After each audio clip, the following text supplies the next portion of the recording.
ನಟರು, actors, actress ಅವರ ಒಂದು ಸರಳತೆ ಹಾಗೂ ಗಾಂಭೀರ್ಯ ಅದೆಲ್ಲ ನಾವು ನೋಡ್ತಾನೆ ಬಂದಿದ್ದೀವಿ. ಯಾಕಂದರೆ ಎಲ್ಲೇ ಮೀಟ್ ಮಾಡಿದ್ರು ಆ ಕನ್ನಡಿಗರ ಒಂದು ಸರಳತೆ ಅದು ತುಂಬಾ ಅದ್ಭುತ. ಸುಮಾರು ಸತಿ ನಾನು ಏರ್ಪೋರ್ಟ್ಗಳಲ್ಲಿ ಮೀಟ್ ಮಾಡ್ತಾ ಇದ್ದೆ.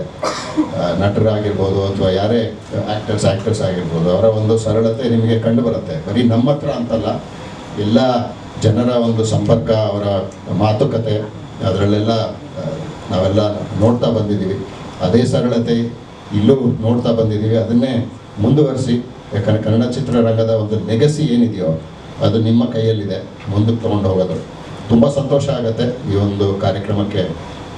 ಅಜಿತ್, ನನ್ನ ಇಂದ್ರಜಿತ್ ಅಂತ ಬರೋದೇ ಇಲ್ಲ, ಅಜಿತ್ ಅಂತಲೇ ಬರೋದು, ಅಜಿತಾ ಅಂತಲೇ ಬರೋದು ಹೆಸರು. ಸೊ ತುಂಬ ಸಂತೋಷ ಆಗುತ್ತೆ. Samarjit, all the best. ಅದೇ ಅವ್ರು ಹೇಳಿದಾಗೆ, ನಾನು ಅವರು ಒಂದು ಟಿ ವಿ ಕಮರ್ಷಿಯಲ್ ಸುಮಾರು ಒಂದು 15 ವರ್ಷದ ಹಿಂದೆ ಅನಿಸುತ್ತೆ, ನಾನು ಅವಾಗ ಇನ್ನೂ ಆಡ್ತಾ ಇದ್ದೆ ಕ್ರಿಕೆಟ್. ಆವಾಗ ನಾವಿಬ್ಬರು ಒಂದು ಟಿ ವಿ ಕಮರ್ಷಿಯಲ್ ಮಾಡಿದ್ವಿ. ನಂಗೆ ಜ್ಞಾಪಕ ಇರಲಿಲ್ಲ.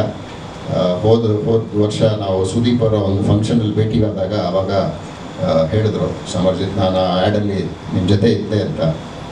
ಸೊ ತುಂಬ ಸಂತೋಷ ಆಗುತ್ತೆ. ಈ ಮಟ್ಟಕ್ಕೆ ಅವರು ಡೆಡಿಕೇಟೆಡ್ ಆಗಿ, ಪ್ಯಾಷನೇಟ್ ಆಗಿ, ಯಾವುದೇ ಪ್ಯಾಷನ್ ಇದ್ರೂ ಅದನ್ನು ಮುಂದುವರ್ಸ್ಕೊಂಡು ಹೋಗಬೇಕು. ಅದರಲ್ಲಿ ಒಂದು ನಿಮ್ಮ ಏನು ಗೋಲ್ ಇರುತ್ತೋ ಅದು ಖಂಡಿತವಾಗಿ ಸಿಗುತ್ತೆ.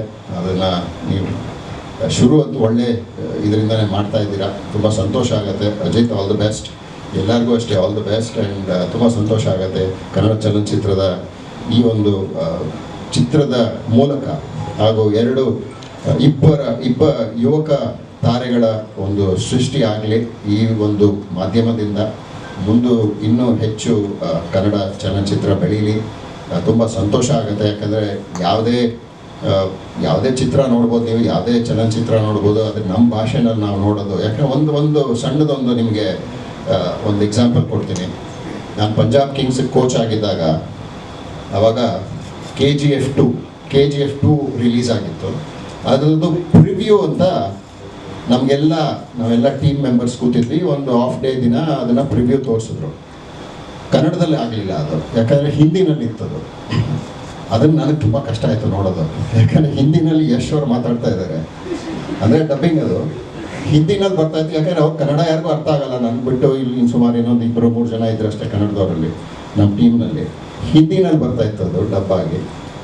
ಸಂತೋಷ ಆಗುತ್ತೆ. ಎಲ್ಲ ಭಾಷೆಗಳಲ್ಲೂ ನಮ್ಮ ಕನ್ನಡ ಚಲನಚಿತ್ರನೂ OTT ಪ್ಲ್ಯಾಟ್ಫಾರ್ಮ್ ಮೂಲಕ ಬೇರೆ ಹಲವಾರು ಭಾಷೆಗಳಲ್ಲಿ ಸಬ್ ಟೈಟಲ್ಸ್ ಎಲ್ಲ ಬರುತ್ತೆ. ಇವಾಗ ನಾವು ಬರೀ ನಮ್ಮ ಭಾಷೆ ಸಿನಿಮಾಗಳನ್ನೇ ನೋಡ್ತಾ ಇಲ್ಲ, ಬೇರೆ ಭಾಷೆಗಳ ಸಿನಿಮಾನೂ ನೋಡ್ತಾ ಇದ್ದೀವಿ. ಅದರ ಒಂದು ಸ್ವಾರಸ್ಯ ಏನಿದೆ ಅದನ್ನು ಬೇರೆ ಸಬ್ ಟೈಟಲ್ಸ್ ಅಥವಾ ಡಬ್ಬಿಂಗ್ ಮೂಲಕ ಅದ್ರ ಬಗ್ಗೆನೂ ನಾವು ತಿಳ್ಕೊತಾ ಇದ್ದೀವಿ. ತುಂಬ ಸಂತೋಷ ಆಗುತ್ತೆ. ಆದರೆ ನನಗೆ ಒಂದು ಸಿನಿಮಾದ ಒಂದು ಮಜಾ ಏನಿತ್ತು ಅದು ಸಿಗಲಿಲ್ಲ. ಸೊ ಖಂಡಿತವಾಗಿ ಈ ಸಿನಿಮಾನು ಐಮ್ ಶ್ಯೂರ್ ಇಂದ್ರಜಿತ್ ಬರೀ ಕನ್ನಡದಲ್ಲಿ ಹೌದು ರಿಲೀಸ್ ಮಾಡಿದ್ದಾರೆ, ಇನ್ನೂ ಬೇರೆ ಬೇರೆ ಭಾಷೆಯಲ್ಲೂ ಅದು ಜನ ನೋಡಲಿ. ಯಾಕಂದರೆ ಬರೀ ಕನ್ನಡದ ಸಿನಿಮಾ ಬರೀ ಕನ್ನಡಿಗರಿಗೆ ಸೀಮಿತವಾಗಬಾರ್ದು, ಇಂಟರ್ನ್ಯಾಷನಲ್ ಎಲ್ಲ ಆಡಿಯನ್ಸು ನೋಡಲಿ ಅಂತ ನನ್ನ ಒಂದು ಅನಿಸಿಕೆ. ಯಾಕಂದರೆ ನಾವೆಲ್ಲ ಬೇರೆ ಸಿನಿಮಾಗಳು ನೋಡ್ತಾ ಇದ್ದೀವಿ, ಹಿಂದಿ ಆಗಿರ್ಬೋದು ಅಥವಾ ತಮಿಳಾಗಿರ್ಬೋದು, ತೆಲುಗು ಆಗಿರ್ಬೋದು ಅಥವಾ ಮಲಯಾಳಂ ಭಾಷೆ ಆಗಿರ್ಬೋದು. ಇವಾಗೆಲ್ಲ ಸಬ್ ಟೈಟಲ್ಸಲ್ಲೂ ನೋಡ್ತಾರೆ. ಇದೇ ಥರ ಕನ್ನಡ ಸಿನಿಮಾನು ಇನ್ನೂ ಹಲವಾರು ಪ್ರಾಂತದಲ್ಲಿ ಬೆಳೀಲಿ, ಅಲ್ಲೂ ಒಂದು ಥಿಯೇಟ್ರಲ್ಲಿ ಬರಲಿ ಕನ್ನಡ ಸಿನಿಮಾ ಅಂತ ನನ್ನ ಒಂದು ಹಾರೈಕೆ. ಬಟ್ ತುಂಬ ಸಂತೋಷ ಆಗುತ್ತೆ. ಯಾವುದೇ ಯಂಗ್ಸ್ಟರ್ಸ್ ನಿಮಗೆ ಯಾವುದೇ ಒಂದು ಪ್ಲ್ಯಾಟ್ಫಾರ್ಮ್ ಸಿಕ್ಕಿದಾಗ ಅವ್ರು ಬಂದು ಶೈನ್ ಆದರೆ ಸಂತೋಷ ಆಗುತ್ತೆ. All the very best and good luck.